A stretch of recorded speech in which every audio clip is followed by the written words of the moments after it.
Éminence, ici représenté par l'enseignant Dominique, chers confrères prêtres,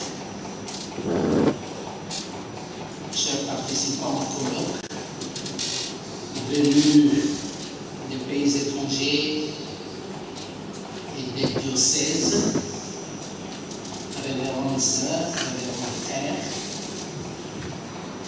mesdames, messieurs, à titre et qualité, chers frères et sœurs, Léamina, Shalom. Shalom. Au nom de la Conférence épiscopale nationale du Congo, CENCO, vous savez que maintenant tous les évêques sont réunis en assemblée plénière. Et d'une manière particulière, au nom de son Excellence Monseigneur Timothée Bodica, évêque de Kikwit et président de la commission épiscopale pour l'apostolat des laïcs, CEAL, ainsi que, et au bien propre, j'ai la joie et le bonheur de vous souhaiter une cordiale et chaleureuse bienvenue à ce colloque international qu'organise la coordination de Bilingue Amwinda de l'archidiocèse de Kinshasa sous le haut patronage de la Conférence épiscopale nationale du Congo à l'occasion du jubilé d'or de l'initiation de l'Église Amwinda. Comme vous le savez, la coordination de l'Église Amwinda ici à Kinshasa avait initialement pensé une célébration des jubilés plus centrée sur l'archidiocèse de Kinshasa. Mais au premier contact du coordinateur, M. l'abbé Pérenne, avec son éminence Honoré Cardinal Ambongo, ce dernier lui a directement orienté à la commission épiscopale pour l'apostolat des laïcs que préside Monseigneur Timothée Bodica pour échanger et pour élargir les horizons de la célébration afin que le jubilé soit un événement de toute l'Église, famille de Dieu, qui est en RD Congo. Voilà pourquoi je remercie très sincèrement de tout cœur son éminence, Frédéric Cardinal Ambongo, pour son esprit d'ouverture, parce que c'est lui le premier à faire en sorte que les jubilés soient, comme je viens de le dire, un événement national et international. Sans mentionner les rencontres entre la coordination, notamment entre l'abbé Pérenne et Monseigneur Bodica, il a fait des va-et-vient à Kikwit, et sans mentionner les rencontres au bureau de la CEAL, à la CENCO, entre moi et l'abbé Pérenne, je voudrais signaler que lors des réunions épiscopales en février 2024, la CEAL, notre commission, a porté à la connaissance de tous les évêques, notamment l'Assemblée plénière, l'information relative au jubilé d'or de l'initiation Bilingue Amwinda. Tous les évêques membres de la CENCO avaient accueilli cette annonce avec joie et avaient directement accepté l'idée que les jubilés soient célébrés dans tous les diocèses de la RD Congo.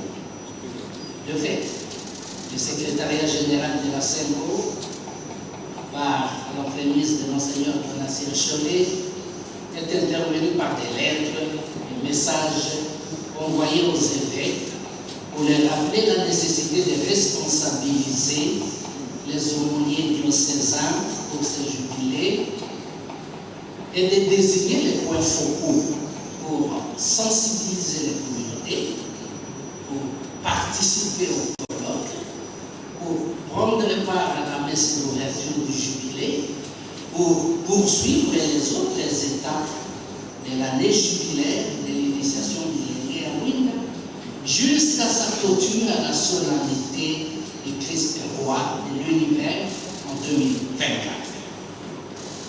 Cette implication de la SEMCO est une preuve suffisante de ce que représente l'initiation millénaire à Winda pour les évêques. Pour les évêques, c'est une pastorale qui a fait ses preuves et qui continue à faire ses preuves dans notre pays, qui a donné aux jeunes une initiation exceptionnelle pour suivre et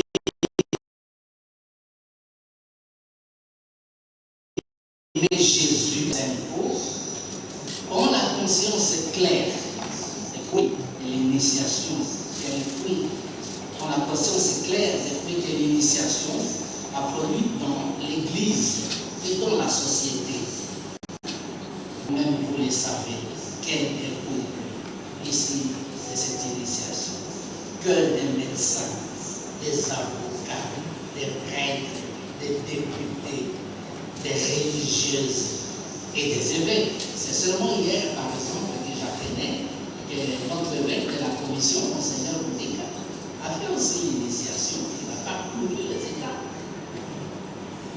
Par ailleurs, la CERCO rend un hommage déférent à son Excellence Monseigneur Ignace Maton Wanzami, fondateur de l'initiation.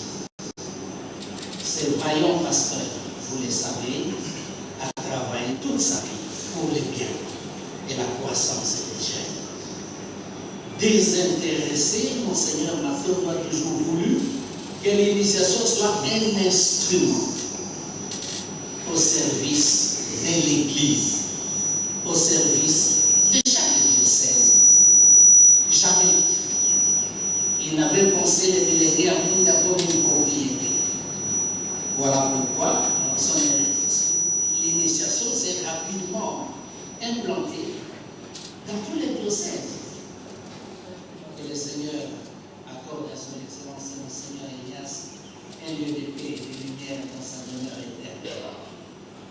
La CERCO rend également hommage à son éminence, le cardinal Joseph Albert Macouli, pour la reconnaissance officielle de l'initiation depuis 1974 en tant que pasteur propre de l'archidiocèse de Kinshasa et dans sa qualité de pasteur perspicace qui avait compris les biens fondés de l'initiation et a vu d'avance son impact sur les jeunes de la société, n'avait pas hésité à implanter les millénaires ici d'une façon solide, ici dans l'archidiocèse de Kinshasa.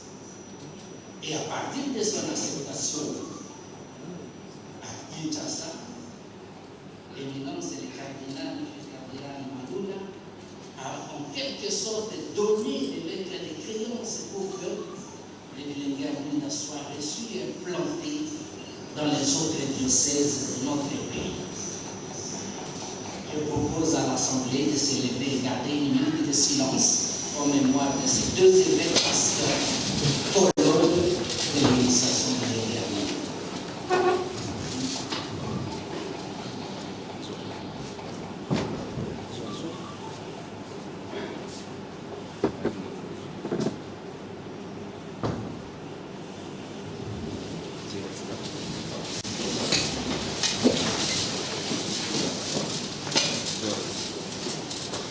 Organiser un colloque qui serait, comme on a écrit sur le papier, un château en vue de la consolidation des jeunes de lumière et en vue aussi de la pérennisation dans la fidélité à l'intuition de son fondateur, c'est mettre les jeunes au cœur des préoccupations pastorales. réfléchir sur la jeunesse, c'est réfléchir sur l'amour de Dieu, sur les jeunes, c'est penser sur la marche synodale de l'Église qui n'abandonne jamais les jeunes, c'est penser sur la société et sur l'Église. En effet, comme dit le pape François, la jeunesse est non seulement l'avenir de l'Église et de la société, elle est aussi son présent. De son côté, l'épiscopat du Congo compte sur les jeunes et porte sur eux un regard d'amour. Voilà pourquoi l'épiscopat trouve dans ces jubilés un kairos. Non seulement pour les jeunes de l'initiation, mais aussi pour la pastorale des jeunes dans sa globalité. L'épiscopat désire ardemment que ce colloque et cette année jubilaire soient particulièrement pour les Guérouines à une occasion de porter un regard critique sur le passé et sur le présent. Sur le passé, sur le présent de l'initiation, afin de jeter des bases solides pour un avenir radieux et lumineux. Je vais terminer ces mots en réitérant mes remerciements à l'endroit de son éminence, le cardinal de Ambongo, à l'endroit de tous les évêques membres de la Sainte-Croix, et spécialement au nom du président, son Excellence Monseigneur Timothée Monica, président de la Commission épiscopale pour l'apostolat de laïque. Je remercie très sincèrement les organisateurs de ce colloque international pour leur détermination, pour leur dévouement. J'exprime au nom des évêques de la Sainte-Croix ma gratitude envers, à l'endroit des invités venus de l'étranger, des pays limitrophes, autres pays, et des invités venus de tous les diocèses du Congo. Je voudrais remercier particulièrement la coordination de l'Église pour les dons, combien magnifiques des chasubles octroyés à chaque père évêque. Ce matin, les évêques ont chacun reçu leur chasuble. Et ils sont très contents et remercient la coordination pour ces gestes. Pour terminer, il me reste à souhaiter plein succès de ce colloque et aussi un vrai jubilé à tous les bénévoles de tous les diocèses de l'Église famille de Dieu qui est en RD Congo. Je vous remercie.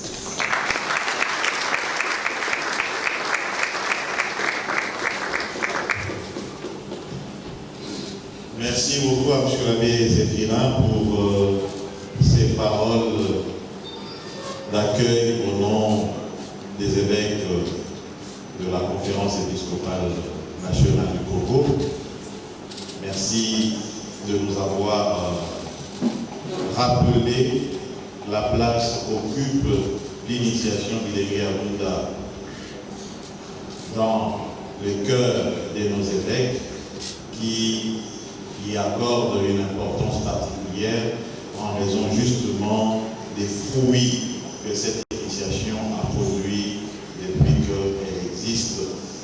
Merci aussi pour le mémorial des piliers du fondateur et de celui que je peux dire le propagateur, le fondateur Monseigneur Ignace Matondo, et celui qui a donné de l'envol en acceptant d'abord ce mouvement ici à Kinshasa, et puis de Kinshasa ça s'est répandu, son éminence le cardinal Joseph Albert Marula. C'est très important pour nous en cette circonstance où nous voulons nous entrons dans des perspectives des jalons pour l'avenir. On ne peut pas bâtir une histoire, une vie, un avenir sans histoire. Parce que, comme on dit, un peuple sans histoire et d'une civilisation sans âme. Merci beaucoup, Monsieur l'abbé. Et maintenant, je vais accorder la parole à son Excellence Monseigneur Dominique Boulamata, qui, au nom de son éminence, le cardinal Fridolin Ambongo, archevêque métropolitain de Kinshasa, comme nous l'avons tous entendu, l'initiative était de la coordination diocésaine de Bilégué-Awinda, mais notre pasteur, le cardinal, a voulu que ça ne soit pas seulement à Kinshasa, du moment que cette initiation existe, et à Kinshasa, et dans le pays, et à l'étranger. Il a bien voulu que cette célébration puisse avoir cette dimension internationale. Alors nous allons passer la parole à Monseigneur Dominique, qui représente le cardinal Fridolin, pour le mot d'ouverture de notre colloque. Monseigneur, je vous passe la parole.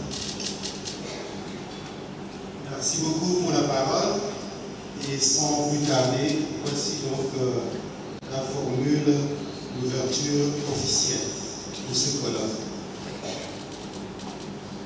Dans le cadre du jubilé d'or de Bilégué-Awinda, au nom de son éminence, Fridolin cardinal Ambongo Bessoum, archevêque métropolitain de Kinshasa et président du symposium des conférences épiscopales d'Afrique et de Madagascar, je déclare ouverts les travaux du colloque scientifique avec comme thème l'initiation au Bilégué-Awinda, un outil pastoral dans la formation humaine et chrétienne, jalon en vue de sa consolidation et de sa pérennisation dans la fidélité à l'intuition de Monseigneur Ignace Matondo. Je vous remercie.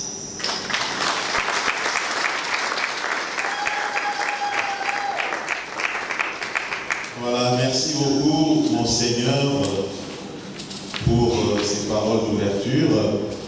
Puisque c'est déjà ouvert, alors nous allons commencer par la conférence inaugurale. La conférence inaugurale nous est donnée, la conférence inaugurale a pour thème Initiation Bilégué-Awinda hier et aujourd'hui, état des lieux. Elle nous sera donnée par M. l'abbé Rémi Kamadoué, prêtre de l'archidiocèse de Kinshasa. Il est actuellement économe du séminaire prophétique Joseph Albert Cardinal Malula, et il est doctorant, non, j'allais d'abord dire, il est un héritier Bilégué-Awinda. Il a été formé dans les Bilégué-Awinda. Voilà, n'est-ce pas? D'accord. Donc, l'héritier Bilégué-Awinda est doctorant en théologie pastorale à la faculté de théologie de l'Université catholique du Congo. Monsieur l'abbé, à vous la parole. Excellences, Messieurs les abbés, révérends pères, révérends frères, révérentes sœurs, chers Aboubaza, chers Yaya et chers Debo, shalom. Shalom. Shalom. Shalom. Avant d'entrer dans le méandre de mon exposé, permettez-moi de m'adapter d'une exigence protocolaire, celle de remercier les organisateurs de ces assises pour m'avoir inclus parmi les conférenciers de ces grands colloques de la célébration du jubilé d'or du groupe Bilégué-Awinda, qui porte sur les thèmes consolidant les acquis de l'initiation Bilégué-Awinda pour bâtir un peuple de lumière et un monde de lumière. En effet, ma contribution porte sur l'initiation de Bilégué-Awinda hier et aujourd'hui, état des lieux. Comme vous pouvez le constater, ce sous-thème qui inaugure les conférences de ces colloques dévoile déjà son contenu. Afin d'atteindre mon objectif, 2 moments d'importance lecture mon exposé. D'abord, je tente de situer les groupes délégués à Mouina à partir des intuitions du fondateur, Monseigneur Ignace Matundu. Ensuite, et enfin, je procéderai par une lecture pragmatique sur les présents des délégués à Mouina et une conclusion sur les perspectives pastorales de ces groupes. Or, les groupes délégués à Mouina hier, revenant de ses études à Rome, Ignace Matundu n'a pas hésité de se débarrasser de son costume universitaire pour se jeter dans la boue de la pastorale afin de sauver la jeunesse d'Afrique en général et celle du Congo, Zaïre en particulier. Comme lui-même l'a repris lors du jubilé d'argent du groupe délégué à Mouina, la mission qui lui avait été confiée par Joseph Albert Maloula était celle de sauver cette jeunesse abandonnée à elle-même et errante comme un troupeau sans pasteur. On pouvait les constater plusieurs défis auxquels faisait face le jeune il y a plus de 50 ans devrait être relevé afin de construire avec cette même jeunesse un monde meilleur appelé Mokili Mouina. Parmi ces défis citants, le défi de l'indispensable inculturation du message dont Joseph Albert Maloula s'était fait depuis son sacre en 1959, le héros et le porte-flambeau. Le défi lancé par une société en pleine débâcle, munie par des anti-valeurs triomphantes, faux nationalisme, tribalisme, régionalisme, corruption, clientélisme, ainsi de suite. Le défi lancé à notre Église par la nationalisation de l'enseignement, la suppression des mouvements de jeunesse et la quasi-déification du but suprême. Le défi d'une jeunesse déboulée, ayant perdu ses repères et menacée par la haine de la société et le mauvais exemple donné par les élites. C'est dans cet esprit que le père Ignace Matundu, alors vicaire à la paroisse Saint-Pierre, dans la commune de Kinshasa, est allé à la recherche de cette jeunesse assoiffée du monde, afin de lui présenter Jésus-Christ comme guide qui éclaire le monde. Son expérience avec les jeunes de la chorale Mouina Yabileye de Saint-Pierre a été aperçue comme cet essai qui devrait engendrer à l'avenir les groupes délégués à Mouina, à la paroisse Saint-Alphonse de Matébé. L'objectif assigné pour la création de ces groupes était l'ascension spirituelle des jeunes vers la lumière qui est le Christ. Sa lutte n'avait pas été facile, à cela les tienne. Le père Ignace Matundu ne s'est pas découragé. Il a fait de la conversion de la jeunesse son cheval de bataille, tout en montrant à ces jeunes garçons et à ces jeunes filles qu'ils voulaient suivre Jésus, malgré la pesanteur de la jeunesse, que la vie chrétienne est une grande guerre livrée entre Satan et toute son armée et le Christ entouré de ses disciples. C'est dans cette optique qu'il a réussi peu à peu à atteindre son pari, celui de former les jeunes garçons et les jeunes filles à être la lumière du monde à l'image de Jésus-Christ. Par l'entremise de Monseigneur Ignace Matundu, homme passionné de la jeunesse, le groupe des délégués à Mouina a grandi jusqu'à traverser les frontières de la République démocratique du Congo. Le fondateur des délégués à Mouina a voulu relever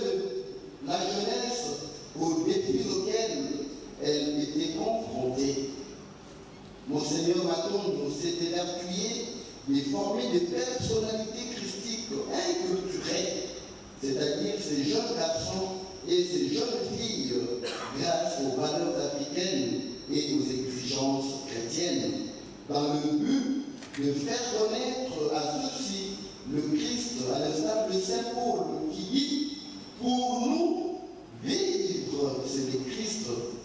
Et ce n'est plus nous qui vivons, c'est le Christ lumière qui vit en nous, pour faire de nous aussi lumière au milieu de notre monde. » De ce qui précède, disons que le groupe Bilengue Amunda a voulu forger l'homme intérieur dans sa relation particulière avec Jésus-Christ. Cette expérience est possible grâce à une conversion vraie, la métanoïa, comme cette transformation radicale des idées et de la mentalité. Les enseignements des jeunes dans ces groupes sont focalisés sur les mystiques, l'œuvre de l'intuition du révérend Père André Roussier. Ces mystiques sont au nombre de 16 et sont au centre de la formation initiatique de Bilengue Amunda. Un mystique de la fraternité Boulmeko, qui invite à la vraie fraternité entre le Bilengue Amunda et tous les hommes et toutes les femmes. 2. Le mystique des bananiers Makemba, qui invite à la communion fraternelle autour du Christ. On se rappelle les chants, notamment Liboke Seigneur Lokola Makemba, nous salamons son à Jésus-Christ, qui se traduit par tous comme un seul homme réuni autour du Christ. Mystique de l'identification. Ces mystiques invitent à regarder l'autre comme soi-même, à respecter l'autre en l'appelant frère, sœur, conformément au code initiatique, et à respecter les parents des autres en les appelant papa, maman. Mystique de la parole créatrice. Ces mystiques invitent à aimer et à respecter les bons dieux. Mystique de la force vitale. Ces mystiques invitent au respect des autorités étatiques et religieuses. Mystique de la classe initiatique. Ces mystiques invitent à l'accompagnement afin d'acquérir la maturité spirituelle et humaine. Dans cette optique, les jeunes sont libres de choisir un conseiller ou un accompagnateur, accompagnatrice, soit un prêtre, une religieuse, un religieux, un frère, une sœur, Yaya Neko, j'en passe. Mystique de la bonne action. Ces mystiques invitent à aider les autres selon votre possibilité et à faire le bien chaque jour.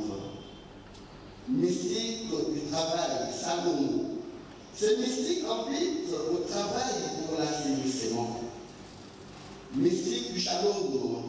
Ces mystiques invitent à accepter la liberté du Christ, à être rayonnant et joyeux. Mystique du témoignage. Ces mystiques invitent à sauvegarder son être en évitant les mal, afin de rendre crédible son témoignage. Mystique de l'émergence. Ces mystiques invitent les jeunes à rectifier leur talent au regard de l'idéal chrétien au profit de tous. Mystique de l'Himalaya. Ces mystiques invitent les jeunes à conjuguer de nombreux efforts sans avoir la prétention d'être trop loin pour être attrapés, mais aussi les invitent à prendre à même leur propre croissance en vue de la transformation à l'image de l'ascension vers la haute montagne. Mystique du palmier, Mila. À l'instar du palmier qui sert à multiples visages et services, ce mystique invite le jeune à travailler pour le bien-être de tous. Mystique des combats spirituels. Ces mystiques conscientisent le jeune à s'attacher à Jésus afin de vaincre les combats du diable contre la vie chrétienne. Mystique du péché pêcheurs à la ligne. Ce mystique fait contempler aux jeunes les vertus d'un pêcheur, entre autres celle de la patience, dans le but de le faire doter de la force et de la persévérance devant les aléas de l'existence. Mystique de Maranatha. Ces mystiques préparent les jeunes à vivre leur vie en préparant le retour glorieux de notre Seigneur Jésus-Christ. Il en résulte que le groupe Millénaire à Munda a été et demeure une école de vie. Dans ce sens, ce groupe a préparé les jeunes à intégrer les mondes et à vivre les valeurs chrétiennes et africaines. C'est dans ces diapasons que le Mandeko, c'est-à-dire les apprenants, étaient sous l'emprise des Bayaya, ainsi que des initiateurs pour apprendre à devenir une personne christique. Hier comme aujourd'hui, le groupe de Bilingue à Munda était et demeure un don du Seigneur pour son Église. Dans ce sens, ce groupe a accompagné la jeunesse par les enseignements, des cases initiatiques, des prières et partages, de retraites, etc. Et ces jeunes bien formés sont devenus aujourd'hui des mystiques. La chanson Tokoyebe la Kolonzambe, Tokokumi Satata positionne bien cet extrait Toko Mamanso, mystique. L'initiation Bilingue à Munda, donnée hier, a permis aux adultes d'aujourd'hui d'embrasser le Christ comme initiateur principal, maître et modèle d'identification.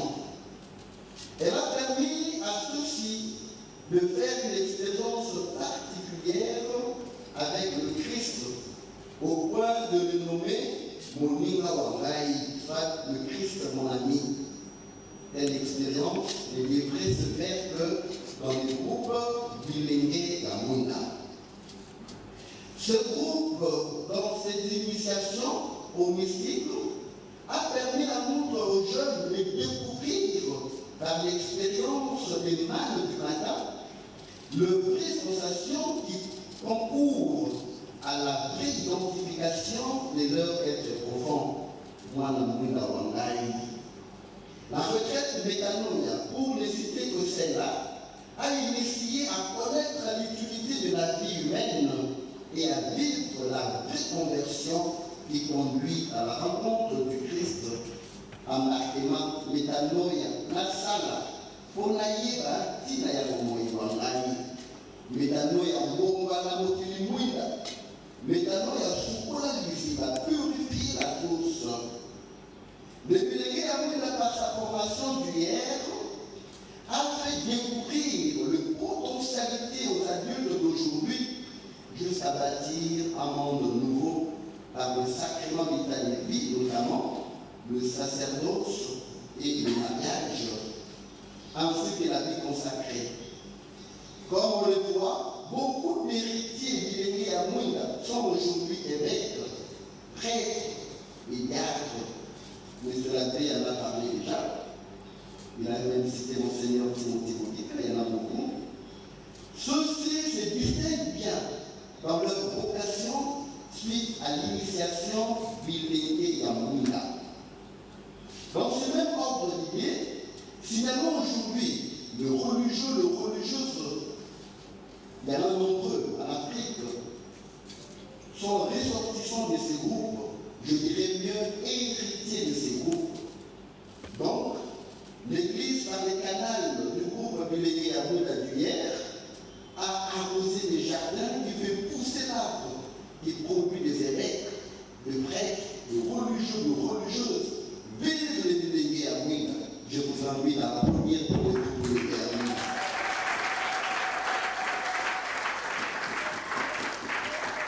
Dans un sens parallèle, disons aussi que ces groupes d'hier a favorisé la vocation du mariage, l'Ibala Munda. Ces jeunes initiés qui se sont appréciés mutuellement, se sont laissés accompagner par les couples expérimentés et sont de nos jours eux aussi de mariés et accompagnateurs.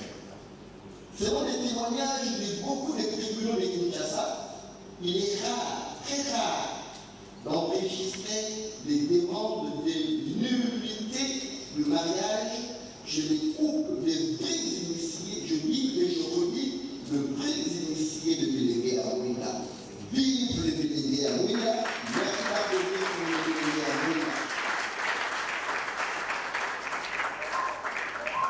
Même dans le milieu professionnel, beaucoup de ceux qui se présentent comme héritiers de Bilingué à Ouida brillent par un comportement exemplaire et sont souvent appréciés dans leur métier. Vive le Bilingué à Ouida. Mais ce qui précède, il importe de conserver les acquis de ces groupes pour bâtir un monde de lumière, un monde meilleur. Bilingué à Ouida aujourd'hui, qu'en est-il? Parlons-en présent. 2. Le groupe Bilingué à Ouida aujourd'hui, état de lieu. Disons-le, sans peur d'être contredit, que ce groupe évolue de nos jours sans éclat. En effet, après de nombreuses enquêtes réalisées dans les préparatifs de notre écologue, nous réaffirmons sans prétention de parler du déclin, puisque ça n'arrivera pas, le Bilingué à Ouida vivra jusqu'au retour de Jésus-Christ.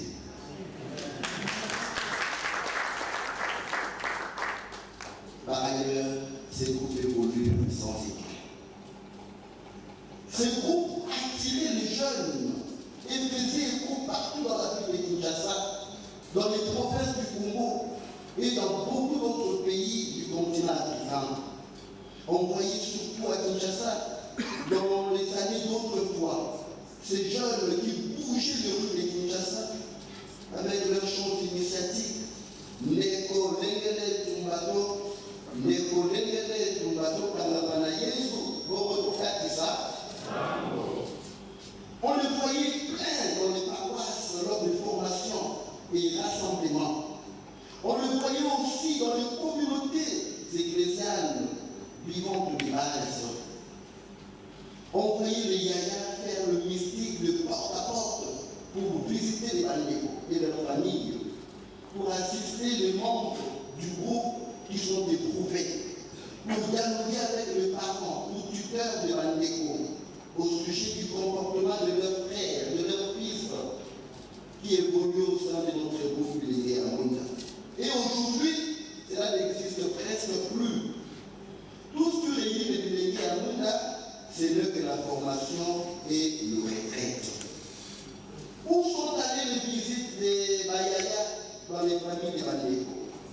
Par quel chemin est passé le comportement exemplaire de Ndeko, des Yaya, des Abou Gaza, ainsi de suite, qui se rappelle encore le 5D, qui se promène encore pour concrétiser les mystiques à fourmi, pour permettre aux Bandeko de préparer petit à petit leur enveloppe de la retraite.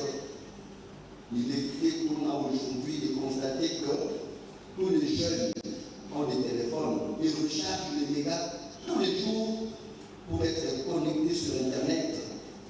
Mais parmi lesquels certains ratent de retraite à cause de l'argent. Très étonnant. Pourtant, le Bilingué à Ouida nous a appris le mystique à fourmi qui préparait les jeunes, n'est-ce pas, à bien faire leur retraite avec le petit moyen. Nos enquêtes théologiques et pastorales nous font souligner 5 défis à relever pour les Bilingué à Ouida aujourd'hui. A. Défi de recrutement des jeunes. Nous constatons une faible présence des Bilingué à Ouida. Déjà, quand on a parlé de ces colloques, j'ai pensé avoir devant moi une salle remplie. C'est rempli, mais plutôt un nombre fou de jeunes, des gens. Mais je vais maintenant peut-être s'éveiller à cause du protocole, probablement. Mais je constatons une faible présence des délégués à Mouda dans nos paroisses. Et il y a même certaines paroisses ici à Kinshasa qui n'ont pas encore intégré les groupes de délégués à Mouda. Est-ce que ce n'est fait que nos diocèses ont multiplié les groupes de jeunes dans nos paroisses?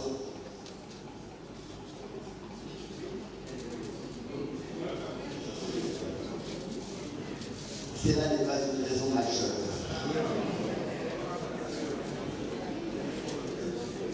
L'abbé Aloïs Condéla, c'est le responsable du centre de ce genre de la pastorale et il vous a écouté. Alors je disais, cela n'est pas une raison majeure, car il y a encore les jeunes catholiques qui sont sans groupe de formation. Mais aussi, beaucoup d'autres jeunes dans nos quartiers se baladent sans rien faire. Rappelons-nous du contexte du départ de ces groupes. Monseigneur Ignace Matone est allé à la recherche d'une jeunesse perdue pour leur présenter le Christ comme lumière qui éclaire le monde. Dans nos quartiers, il existe, surtout à Kinshasa, encore des jeunes sans préférence de la religion. D'autres qui sont pratiquement perdus. Les jeunes abandonnés par la société, les jeunes accusés d'être des sorciers, les jeunes abattus par les aléas de la vie, les jeunes appelés même Koulouna, qui restent sans rien faire à Kinshasa. Que font les Mayaya pour le ramener dans les camps du Christ? Où est parti les recrutements qui se faisaient porte à porte? Les Magaza, les Aboukaza, les Yaya doivent mouiller leur maillot, se salir dans la boue pour se mettre dans la rue, dans les communautés ecclésiales vivant les bases, afin d'embaucher les jeunes à la sécula Christi, afin d'augmenter les effectifs. B. Défi de l'actualisation des enseignements et des champs d'initiative. Les enseignements dispensés dans ces groupes de délégués à Mouna, ainsi que les champs d'initiative, ne doivent pas être statique. Ils doivent être contextualisés, c'est-à-dire en rapport avec l'évolution du temps. On se rappelle au début des années 1970, septembre, pour parler comme le Belge, lorsque Monseigneur Ignace Matone créa ces groupes, les téléphones n'étaient pas à la portée de tous les jeunes comme aujourd'hui. Il n'y avait ni Facebook, ni WhatsApp, ni Instagram, ni TikTok, ni adresse mail, pour ne citer que cela. Aujourd'hui, l'avancement de la technologie doit procurer de la matière au groupe de délégués à Mouna afin d'inspirer des enseignements et des champs initiatiques à l'utilisation de ces nouveautés à la lumière du Christ.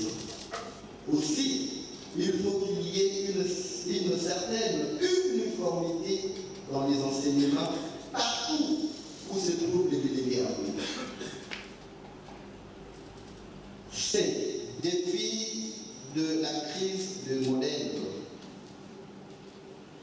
Le monde actuel connaît une crise de modèles, comme l'affirment Moïse May et Henri Sarr dans leur article commun, je cite, Crise et réconfiguration sociale en Afrique, la jeunesse au cœur des mouvements sociaux.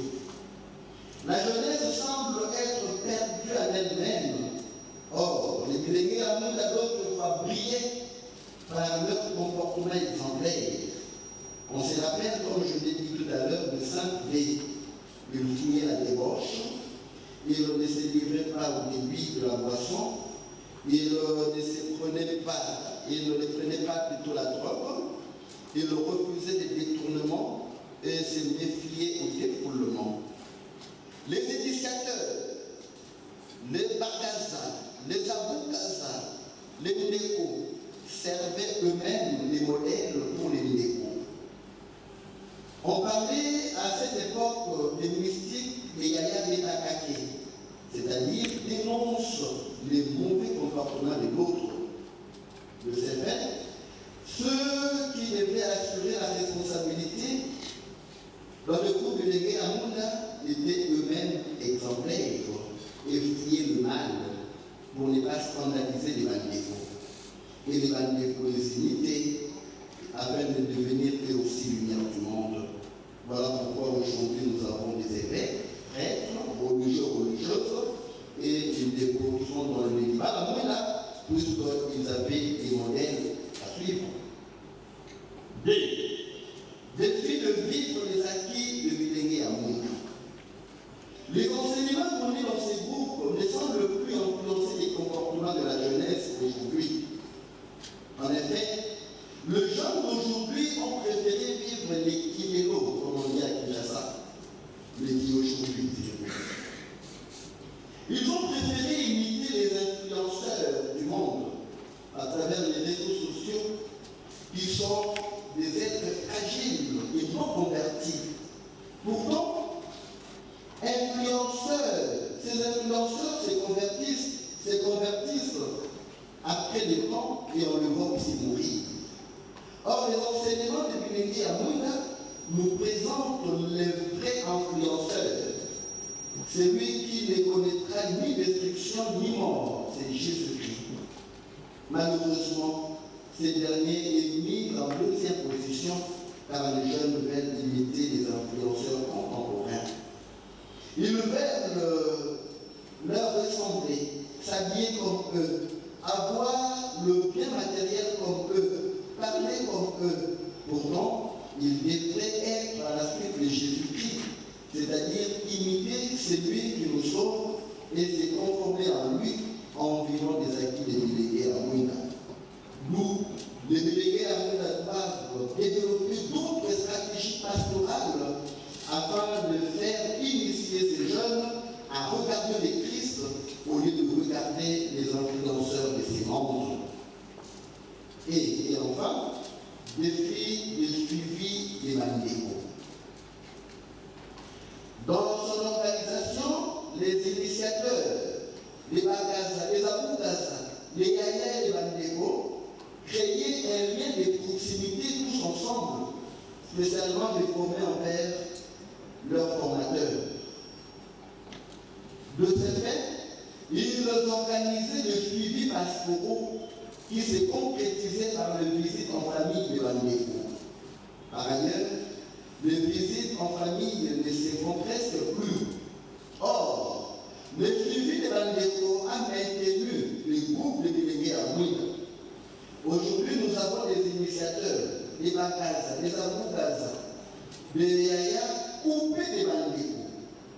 Soit ceux qui ont créé la distance entre les bandéfos et les Yaya, il convient de rapprocher les accompagnateurs aux apprenants.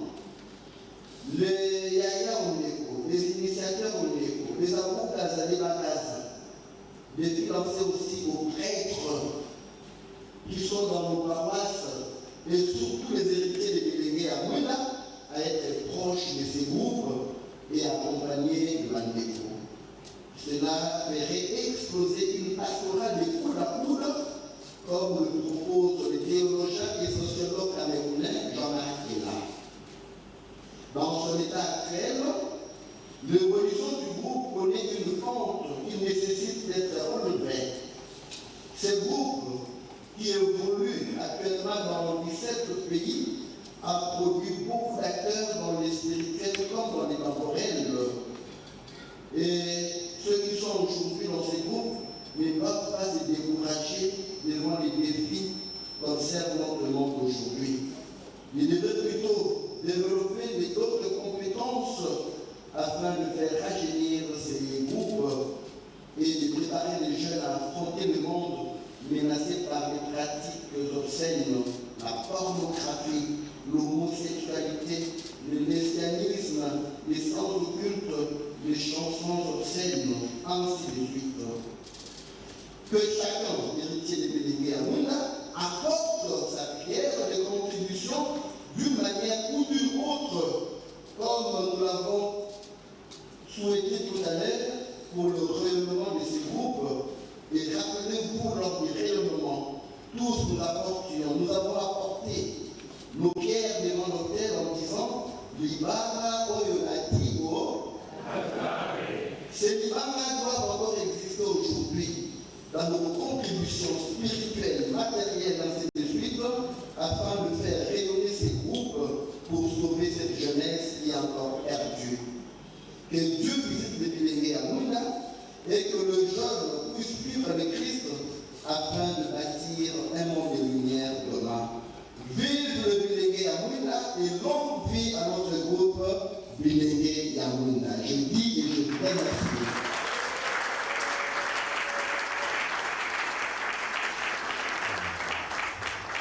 Voilà, nous disons merci à M. l'abbé Rémi Kamaloui pour cette belle conférence inaugurale qui vient de nous proposer. On a senti là un initié convaincu et convaincant qui nous a brossé l'état des lieux de l'organisation Bilingué Yamouna. Il a affirmé fortement que le Bilingué Yamouna, c'est une école de vie bâtie sur une proposition de formation qui repose sur la spiritualité des 16 mystiques en vue de la configuration des jeunes au Christ. C'est plus moi qui vis, mais c'est le Christ qui vit en moi. C'est un peu ce que le cardinal Maloula disait, la christification, que nous devenions des Christ nous aussi, être lumière. Ce groupe qui est parti d'une situation de crise, du moment où le pouvoir politique avait embrigadé tous les mouvements, les jeunes, l'église était maintenant, les jeunes étaient abandonnés, pas seulement abandonnés, mais embrigadés par le pouvoir politique, la formation religieuse, civique, humaine, il n'y en avait plus.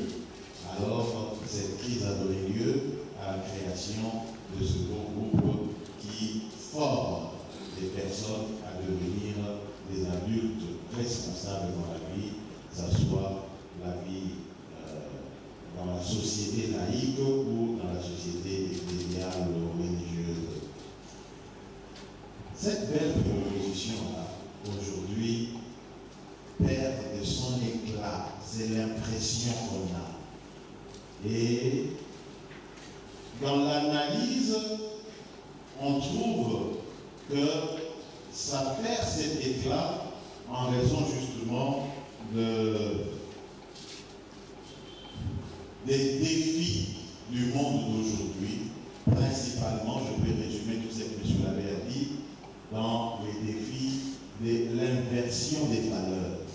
Nous sommes dans une société où les gens qui devaient être des modèles ne sont plus ceux qui sont des modèles, mais des modèles, c'est d'autres personnes qui n'ont aucune, on appelle des excellences, des gens qui n'ont aucune excellence de vie. Alors, l'initiation Bilingué Yamouna, qui était partie d'une crise dans l'éducation de la jeunesse, doit faire face à cette crise actuelle aussi. Et c'est là que se trouve tout ce que Labbé a développé là, en parlant justement des crises des modèles, de la réalisation de l'enseignement. Les gens n'écoutent plus, ils sont aux années bilingués, mais ils écoutent les boléros et ainsi de suite. Voilà. Alors, c'est ça, les défis. Il en a à présenter 5 que nous pouvons résumer comme cela. Et c'est dans cette tâche que nous, qui sommes réunis ici, et je pense que je ne trahi pas la pensée de M. Labbé, que nous sommes appelés à porter dans notre réflexion pour que notre groupe, notre initiation soit toujours cette école de vie où l'on forme des personnes adultes responsables, des chrétiens et des citoyens. Voilà donc ce que je voulais bien dire pour essayer de donner un petit résumé. Et comme nous le savons, la conférence inaugurale ne donne pas lieu à des discussions. C'est comme un cahier des charges qui nous est présenté pour mener l'ensemble de nos réflexions. Une fois de plus, je vous demande d'applaudir M. Labbé.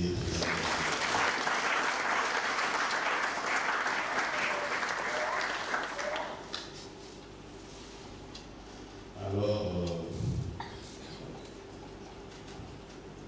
nous allons maintenant passer à la présentation des délégations. Ça sera donc le dernier acte de cette cérémonie d'ouverture. Et après, nous allons sortir pour la photo de famille et un petit rafraîchissement qui sera offert. Et par la suite, après les rafraîchissements, les assises se poursuivront avec la mise en place des ateliers et des groupes de travail. Merci beaucoup. Alors, je passe la parole à la directeur pour la présentation des délégations.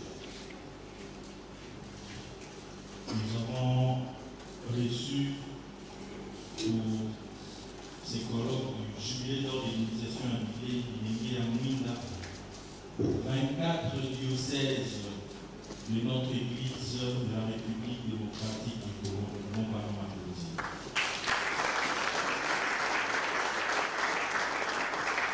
C'est notre jubilé d'argent de notre école de vie que l'archidiocèse de Kinshasa a reçu quelques 4 diocèses du Congo pour les colloques.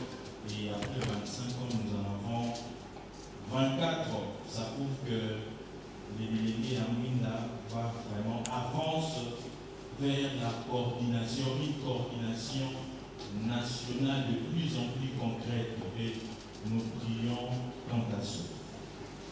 Au niveau, avant que je ne donne des détails, la présentation de toutes ces délégations de notre pays, au niveau international, nous avons ceux qui se sont enregistrés, bien sûr, 5 pays d'Afrique, nous pouvons acclamer. Et sur ces 5 pays d'Afrique, nous avons nos frères de l'Angola qui sont ici. S'ils peuvent nous lever pour que nous voyons. Nos frères de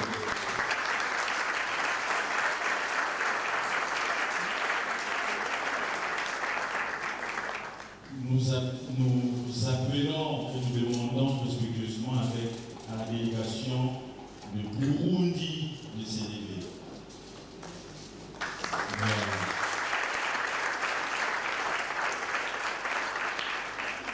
Le Congo d'en face, le Congo Brazza, notre voisin le plus proche, est représenté, je pense, par le frère.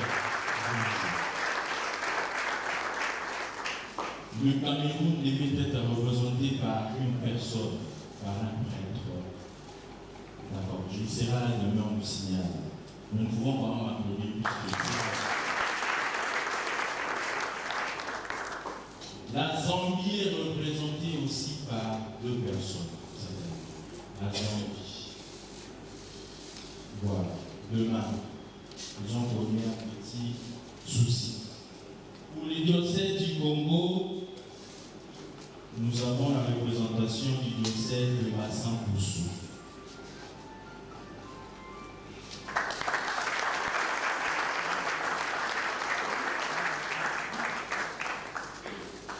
L'archidiocèse de Manaka-Biko.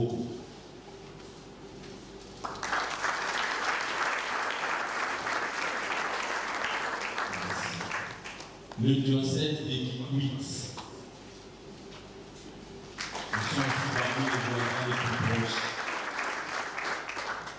Le diocèse de Tchoumbe.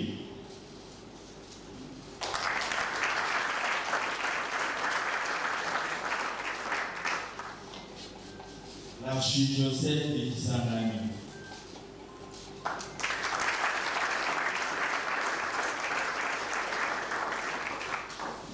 Le diocèse de Lolo est représenté par un prêtre. Je pense que le volontaire nous souvient du nom déjà. Le diocèse de Bujala.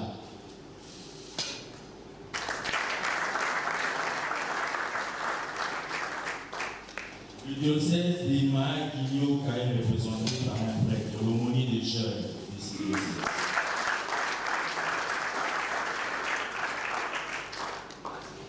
Le diocèse d'Ouvira. Voilà, nous sommes là.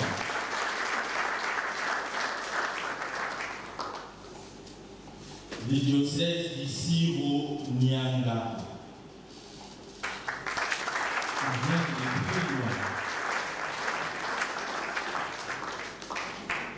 Le diocèse de Kananga. Le diocèse de Kananga.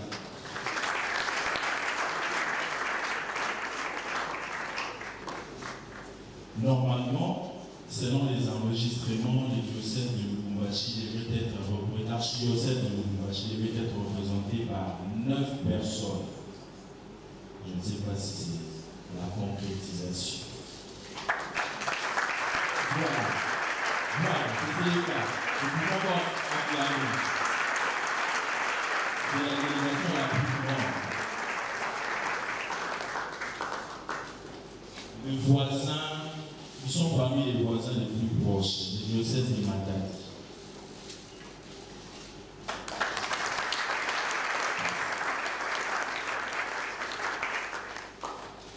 Le diocèse de Kolwezi.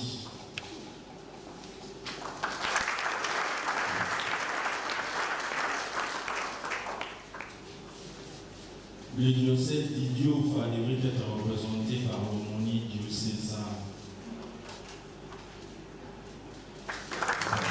Les jeunes.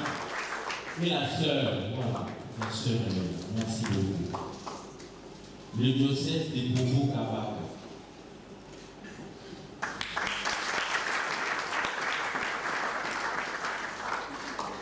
Le diocèse de Louisa. Nous attendons la suite. Le diocèse de Kissantou, à côté de nous.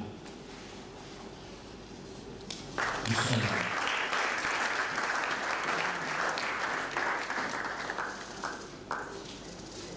L'archidiocèse de Kinshasa, ils sont tellement nombreux que je vais juste mentionner les catégories. Si nous essayons de relever les mentions par région, certaines personnes ne seront pas contentes. Nous allons essayer de diviser certaines catégories. Nous commençons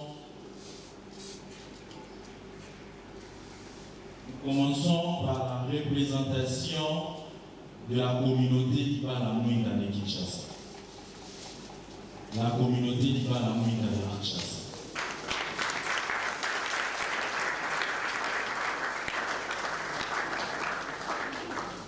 Le Bineli à Mwinda, comme une école de vie, a aussi un staff diocésain. Et ce staff diocésain peut représenter de façon particulière. Je demande à ce staff diocésain de s'élever pour qu'on le voit en réalité. C'est ce staff qui a constitué d'une façon particulière et de façon succincte le bureau de la coordination nationale. Je leur demande de s'élever. Les staff diocésains.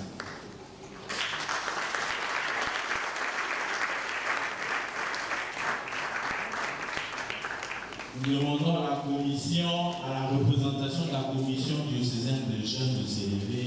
J'ai vu aussi le l'aumônier de notre diocèse, l'archidiocèse de Kinshasa.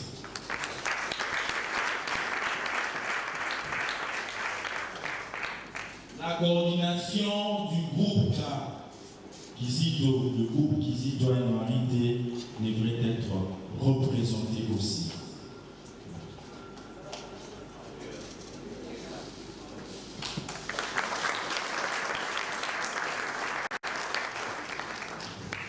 L'on me signale que le diocèse de Bounia est aussi représenté. Le diocèse de Bounia.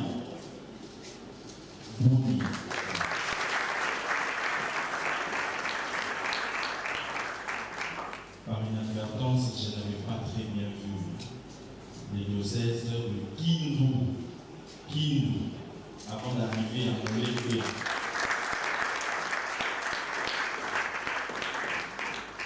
Les diocèses de Sakanya-Kibushi aussi devraient être représentés. Sakanya-Kibushi. On va attendre jusqu'à là. Voilà, nous allons finir les diocèses de notre pays pour atteindre le nombre de chiffres que nous avions relevés. Les diocèses de Moulébé.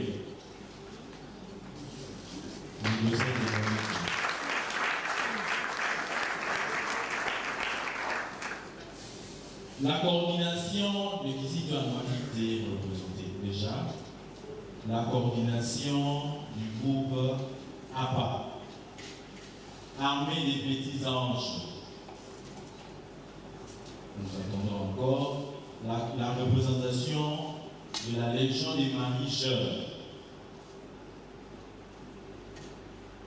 La représentation de la Légion des Marie-Jeunes, Mijerka Kinshasa. Mijerka.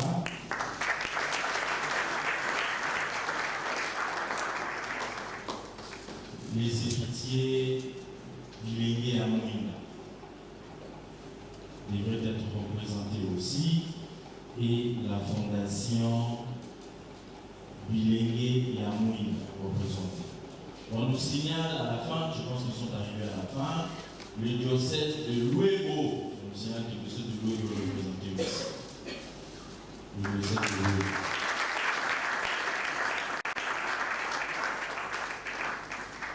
Merci beaucoup.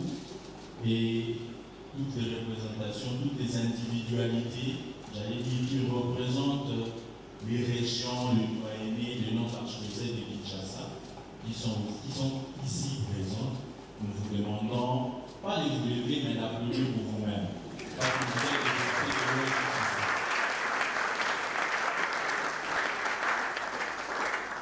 Merci beaucoup pour suivre le protocole. Je laisse la parole à l'abbé Christian Gazin. Il va nous dire la suite de notre programme de cette soirée. Merci. Merci, M. l'abbé. Alors maintenant, nous allons nous diriger pour la photo de famille devant la chapelle du séminaire. Et après la photo de famille, il y a un petit rafraîchissement. Et quand on aura fini, nous allons revenir pour la mise en place des groupes de travail, les différents carrefours. Voilà, merci beaucoup. Nous allons suivre la sortie. On commence par Monseigneur